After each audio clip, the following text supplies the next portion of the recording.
Bienvenue au module Matériaux nouveaux, un module dédié aux étudiants Master 2 de l'option Ingénierie des matériaux et des surfaces du département SDM de la faculté de Génie mécanique et Génie des procédés de l'université USTHB.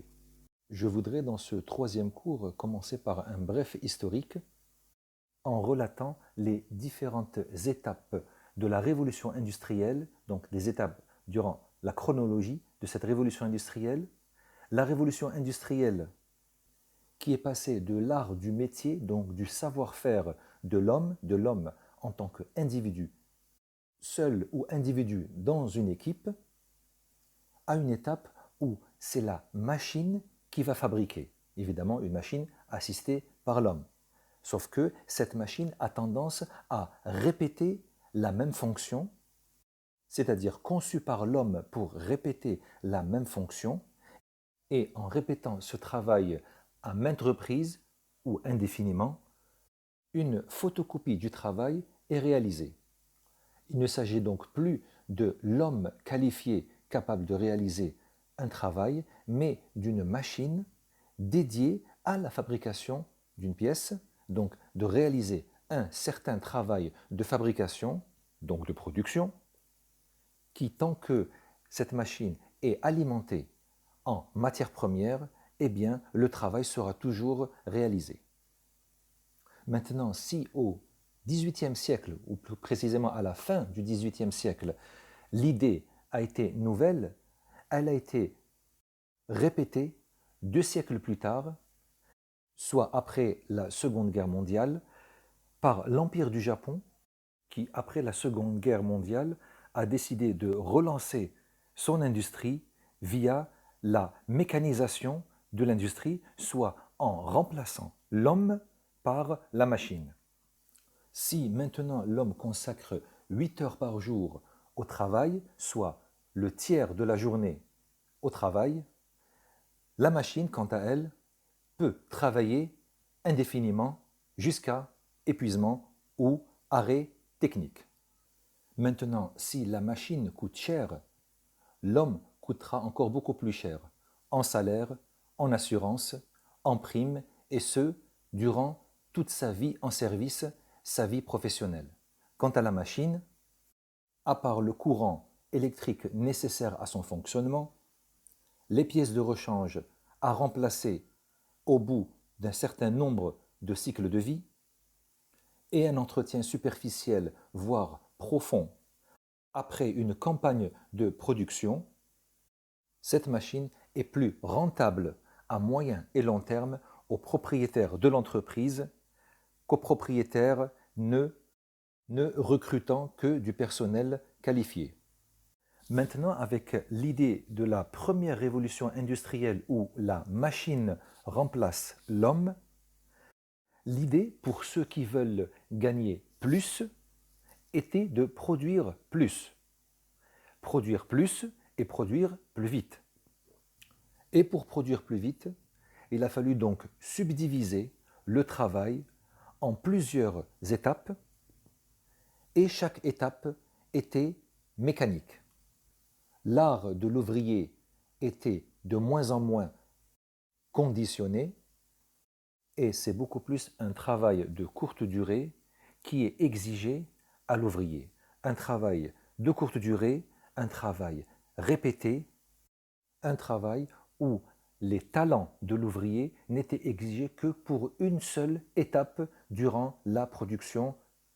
Et pour un travail à la chaîne, ce sont donc différents talents qui sont exigés pour une équipe d'ouvriers, alors que avant la seconde révolution industrielle, les talents étaient exigés pour l'ouvrier, mais sur plusieurs tâches.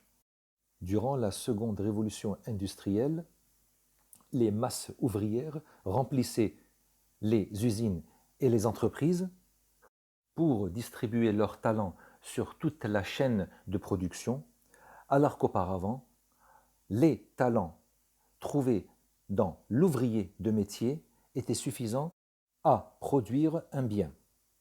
Alors, si avant il y avait le maître bottier pour les bottes et les souliers, le maître fondeur, le maître serrurier, aujourd'hui, Dans l'industrie, par exemple, de la chaussure, vous avez le spécialiste de la semelle, le spécialiste du cuir, le spécialiste de la couleur du cuir, le spécialiste de la couture du cuir, le spécialiste de la perforation du cuir. Le tout sur une seule chaîne de production. Nous arrivons maintenant à la dernière révolution industrielle, la dernière génération, la troisième génération de la révolution industrielle, c'est celle du numérique. Alors maintenant, l'idée de cette révolution industrielle, cette nouveauté, étant que maintenant, l'homme va être un intermédiaire entre la machine et le produit. C'est l'homme qui conçoit la machine, c'est l'homme qui impose à la machine le façonnage du produit. L'homme a donc trouvé un remplaçant à son rôle dans sa vie, puisque maintenant il a fabriqué un robot capable de répondre à ses besoins.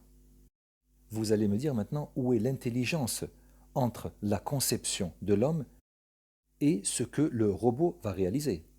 Pour cela, le long travail effectué par l'homme a été de déterminer et de trouver les interfaces entre son imagination et le monde concret qu'il a en face de lui. Alors si maintenant j'arrive à obtenir ce que j'imagine, donc je pense, donc je réalise, je pense, donc je construis, je pense, donc je fabrique, le génie de l'homme a donc été de découvrir, de trouver quelles est ou quelles sont les interfaces entre son monde imaginaire et le monde concret dans lequel il vit. L'usinage en technologie des matériaux consiste à soustraire de la matière.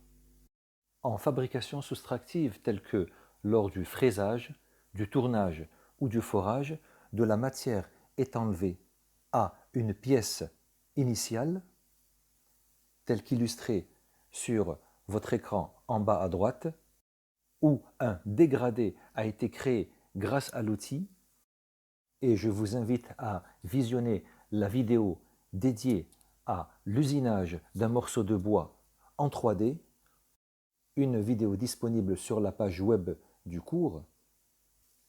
Qu'en est-il maintenant si le chemin inverse est entrepris, c'est-à-dire si nous procédons à une fabrication non pas soustractive, mais additive, c'est-à-dire que nous allons donc superposer des blocs pour aboutir au produit final identique à celui obtenu par fabrication soustractive.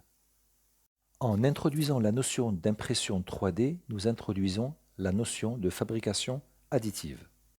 C'est un procédé d'assemblage de matériaux pour construire un objet en 3 dimensions, couche par couche. Le génie dans cette approche étant de digitaliser, c'est-à-dire de subdiviser le travail répétitif en couches, et chaque couche constitue un fichier numérique à injecter dans le programme d'assemblage, soit le programme de fabrication additive couche par couche. Un bloc cubique tout simple tel qu'illustré ici sur la page en bleu est subdivisé en couches de données x, y, donc de données planes, sur chaque cote élémentaire z. C'est-à-dire que pour chaque cote zi, nous avons un paquet de données xy qui représente en fait les coordonnées planes de la couche zi. Une fois toutes ces couches zi superposées, nous reconstituerons l'objet 3D qui est dans notre cas le cube bleu. Alors vous imaginez que pour toute forme complexe, la subdivision en couches zi va nous donner un paquet de données xy, et ce sont toutes ces couches zi qui seront superposées pour reconstituer la forme complexe. Cette fabrication digitale ou fabrication numérique, qu'est l'impression 3D, soit un mode de fabrication additif, nécessite un modèle de fabrication Ce modèle est subdivisé en un design digital ou une conception digitale. C'est l'ensemble des données disponibles sur chaque couche et ce sera suivi de l'élaboration réelle couche par couche, soit la création de l'objet à partir de la première couche jusqu'à sa couche finale. Nous allons aborder dans ce cours la notion de design qui peut être traduite en français par conception. Alors le terme design est un terme qui a une définition assez large dans notre quotidien puisqu'il est question d'imagination, il est question de faisabilité, il est question de réalisation.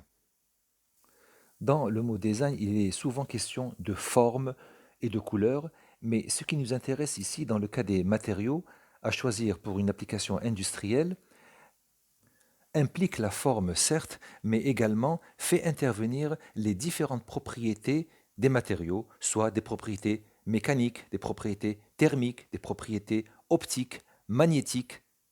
Et c'est justement cette fédération entre la forme et les propriétés qui vont nous aider à choisir le ou les matériaux pour un objectif visé. Alors, le design ou la conception peut être subdivisé en trois catégories. Nous avons la conception innovante, la conception d'adaptation et finalement la variation de conception. En détaillant maintenant la notion de conception ou de design, nous trouvons que 25% de cette terminologie sont consacrés par la conception innovante, dans laquelle l'idée est nouvelle, la méthode utilisée est nouvelle, souvent le matériau est nouveau. Ceci fait rappeler la notion du brevet, dans laquelle l'objectif peut être simple à imaginer, mais la méthode utilisée est nouvelle. Alors nous pouvons citer l'exemple du stylo à billes par rapport à la plume. Nous pouvons également citer la fibre optique par rapport au fil utilisé dans la télécommunication, comme nous pouvons également utiliser la notion du CD ou compact disque utilisé dans le stockage de données. Prenons l'exemple du stylo à billes. Alors, si jadis, avant, la plume était utilisée, la plume étant ce dispositif contenant un réservoir qui débite un fluide, soit l'encre, jusqu'à une orifice, et selon le tracé effectué par la plume, le trait est tracé, d'où l'écriture. Maintenant, si cet outil était utilisé avant en calligraphie, une innovation a été proposée à travers le stylo à billes, qui certes permet d'obtenir le même résultat avec un outil qui s'apparente à la plume, mais qui se différencie par la méthode de transfert de l'encre du réservoir vers le papier.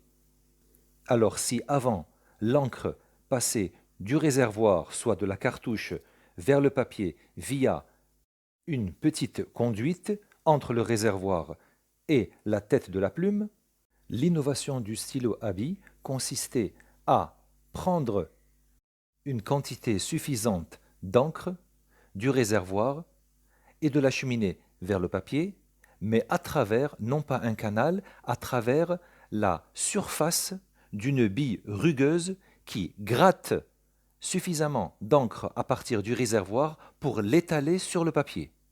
Cette bille pouvant tourner comme une rotule, l'impression de l'ensemble des lettres de l'alphabet ainsi que des chiffres était permis.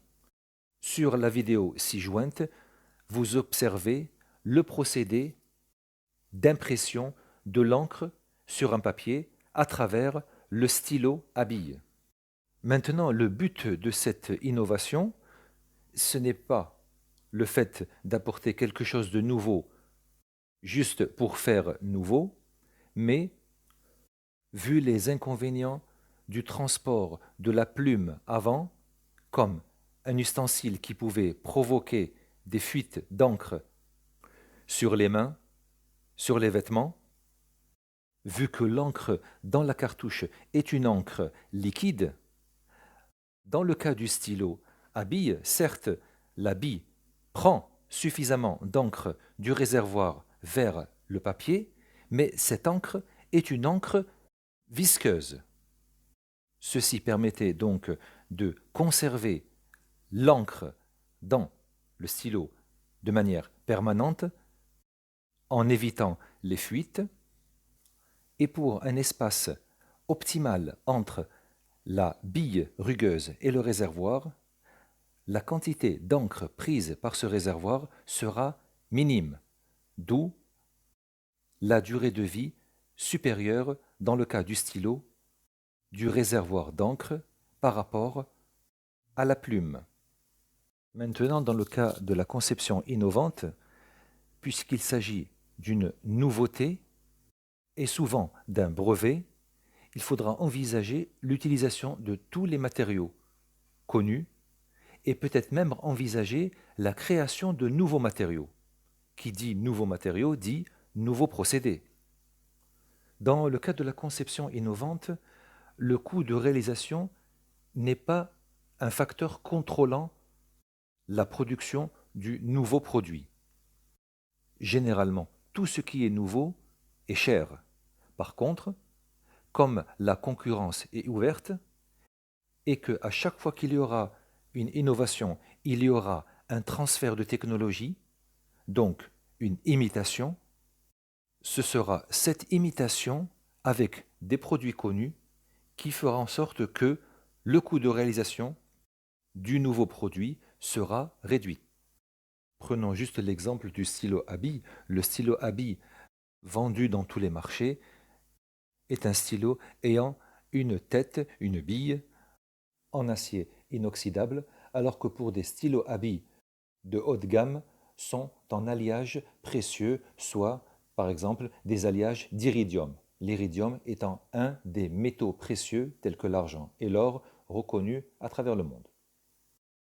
Je voudrais également parler, par exemple, dans le cas de la conception innovante, de l'idée d'explorer le corps humain ou une partie du corps humain à travers un petit dispositif doté d'une caméra capable de scanner l'intérieur de l'organe ou du parti du corps à analyser. Prenons l'exemple, par exemple, de la vidéocapsule.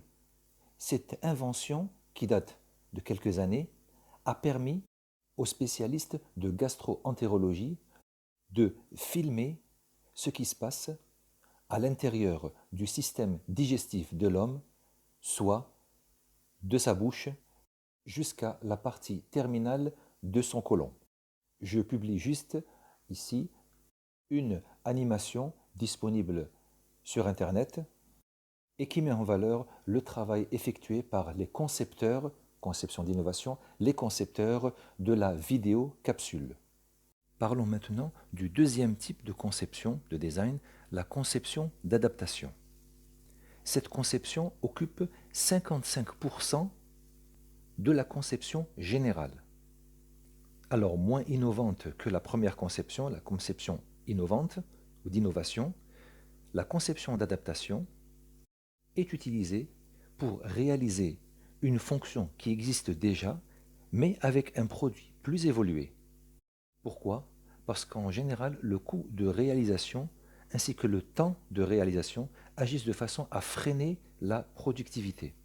Si un matériau destiné au mobilier, soit au décor intérieur d'un foyer, la reproductibilité de ce meuble, ce mobilier, dépend étroitement de la disponibilité du matériau.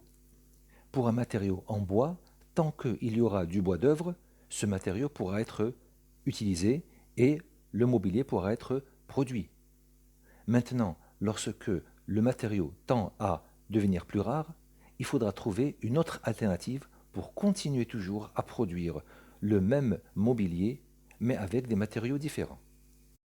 Si le bois d'œuvre aujourd'hui est difficilement fourni vu certaines restrictions environnementales, une alternative stipule que certains polymères peuvent remplacer le bois d'œuvre. Nous trouvons aujourd'hui des meubles de bureau en polymère, des paillasses de laboratoire en polymère, ainsi que certains décors de véhicules avec des matériaux plus spéciaux. Les mousses synthétiques ont remplacé le cuir. Les résines ont remplacé le bois, notamment pour le décor intérieur des foyers et le décor intérieur des véhicules. Parlons par exemple des chaises en résine par rapport aux chaises en bois, ainsi que les tables en résine par rapport aux tables avant en bois. Le cuivre destiné à la plomberie est remplacé par des tubes en polymère. Et si le fuselage des engins de transport tels que les avions était jadis fait en alliage métallique lourd tels que les alliages d'acier, puis les alliages d'aluminium sont venus remplacer les alliages d'acier vu que leurs propriétés mécaniques spécifiques étaient identiques, maintenant, en conception d'adaptation, ces matériaux sont remplacés par des composites à fibres de carbone aussi résistantes et plus légères. Maintenant, le troisième et dernier type ou sous-groupe de design ou de conception est la variation de conception. Alors la variation de conception occupe les 20% de la conception, puisqu'il ne s'agit pas d'innover, il ne s'agit pas d'adapter, mais juste de changer l'échelle d'utilisation du matériau, soit de l'infiniment grand à l'infiniment petit, ou de l'infiniment petit à l'infiniment grand. Prenons l'exemple du pneumatique, qui est un matériau capable d'absorber les vibrations et les chocs.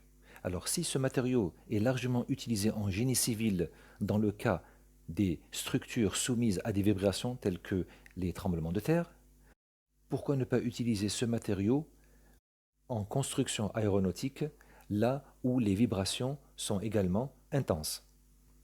Les engins soumis à des vibrations intenses ou des chocs de grande amplitude peuvent également être enveloppés par du pneumatique pour contenir justement cette variation intense du facteur externe mécanique. Dans le même principe de variation de conception, les cames utilisées dans un bloc moteur d'un moteur à combustion interne dans les véhicules, ce principe est également réutilisé dans les machines à coudre où la came permet de faire varier la direction et le sens des arbres destinés à la broderie. Cependant, il faut faire attention quand on change d'échelle d'utilisation. Un matériau ou un système de matériaux utilisé à une échelle donnée, microscopique ou macroscopique, ne veut pas forcément dire qu'en changeant d'échelle, il va garder les mêmes propriétés en service. Il faut faire attention aux paramètres corrosion, paramètres chimiques, il faut faire attention aux paramètres rayonnement, paramètres optiques, il faut faire attention aux paramètres thermiques. Prenons l'exemple d'un ressort fabriqué en alliage métallique. Si ce ressort est utilisé dans un environnement qui n'est pas corrosif, ce matériau gardera aussi longtemps que possible ses propriétés mécaniques, tandis que si nous utilisons le même matériau dans un environnement corrosif tel que l'environnement marin, par exemple un ressort utilisé en mécanique de bateau, un bateau en plein service, ce qui va se passer, c'est que l'effet corrosion, l'effet chimique, va intervenir dans la vie de ce matériau en service et faire perdre au matériau à moyen et long terme ses propriétés mécaniques souhaitées. Maintenant, de retour à l'impression 3D, ou si vous voulez à ce processus de fabrication additive, j'ai choisi 3 types de fabrication additive. Le premier étant le frittage sélectif par laser, ou bien Selective Laser Sintering. Ce procédé permet d'imprimer des objets fonctionnels sans avoir recours à un liant intermédiaire ou une éventuelle étape d'assemblage. L'idée consiste à déposer une fine couche de poudre sur une matrice et cette poudre sera fusionnée par laser puis refroidie. Cette couche de cote ZI contient toutes les données XY planes de la couche I et le motif de la couche I est obtenu par fusion laser sur la fine couche de poudre établie. Le procédé est répété jusqu'à obtenir le solide en 3 dimensions identique au fichier conçu par ordinateur d'origine, soit le fichier contenant toutes les données XY planes pour chaque cote ZI. Une vidéo du procédé frittage sélectif par laser est disponible sur la page web du cours. La deuxième méthode de fabrication additive est l'impression par défaut de matière fondue, soit Fused Deposition Modeling. Cette méthode consiste à déposer un matériau par extrusion, donc à travers la filière d'une extrudeuse, et le processus d'addition s'effectue couche par addition via la filière de l'extrudeuse. Une vidéo du procédé d'impression par dépôt de matière fondue est disponible sur la page web du cours. Le dernier procédé de fabrication additive par impression 3D est la stéréolithographie, qui consiste à balayer d'un faisceau laser la surface d'une résine liquide selon le modèle 3D fourni, donc selon la digitalisation en 3D de l'objet 3D à fabriquer. Une fois la première couche de résine solidifiée, la plateforme descend d'un niveau ZI pour entamer la prochaine fusion de la couche ZI plus 1. Ce seront donc ces successives fusions et solidifications des couches ZI qui reproduiront l'objet en 3D à obtenir par addition. Une vidéo du procédé de stéréolithographie est disponible sur la page web du cours.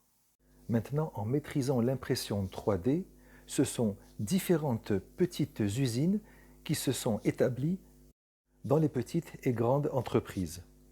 Je citerai les prothèses médicales, telles que les prothèses dentaires et les prothèses osseuses, produites par fabrication d'addition, donc couche par couche.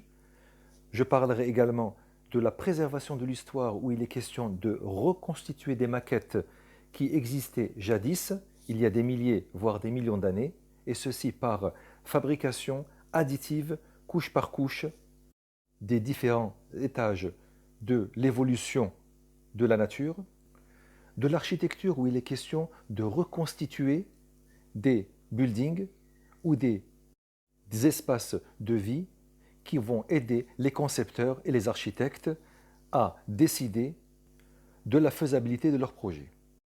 Certaines structures avancées, telles que l'armement, sont également fabriquées par addition. On peut carrément fabriquer des armes aussi complexes que des fusils ou des mitrailleuses par fabrication additive. Et là, il n'est pas question de faire fondre de la résine, mais plutôt des alliages métalliques. Alors, comme produit issu de l'impression 3D, je citerai des jouets tels que des voitures de course, obtenus carrément en un seul morceau, des maquettes dédiées aux décors urbains pour aider les architectes à décider de la faisabilité de leurs plans, des prothèses dentaires, et là il sera question de superposer plusieurs couches avec plusieurs matériaux, le matériau dédié au design des dents et au matériau dédié au design de la gencive.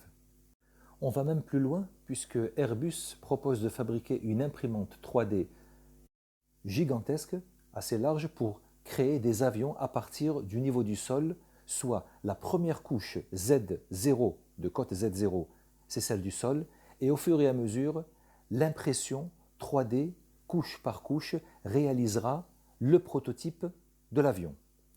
Alors vous devinez que différents matériaux seront utilisés. Il ne s'agit pas seulement de reproduire la même couche sur plusieurs niveaux, mais plutôt de reproduire sur le même niveau une couche contenant plusieurs matériaux. D'où la complexité du procédé et la qualification de l'équipe professionnelle. L'homme, dans ses aventures face aux défis, propose même une imprimante en 3D avec gravité zéro. c'est-à-dire ce sera une imprimante en orbite, donc loin de la Terre, qui produira sur place l'engin destiné à la conquête de l'espace. C'est-à-dire que les engins destinés à la conquête de l'espace ne seront pas transportés de la Terre jusqu'à l'espace, d'où la quantité de carburant astronomique nécessaire à ce transport, mais seront produits sur place, ce qui réduira de manière significative l'énergie consacrée au décollage.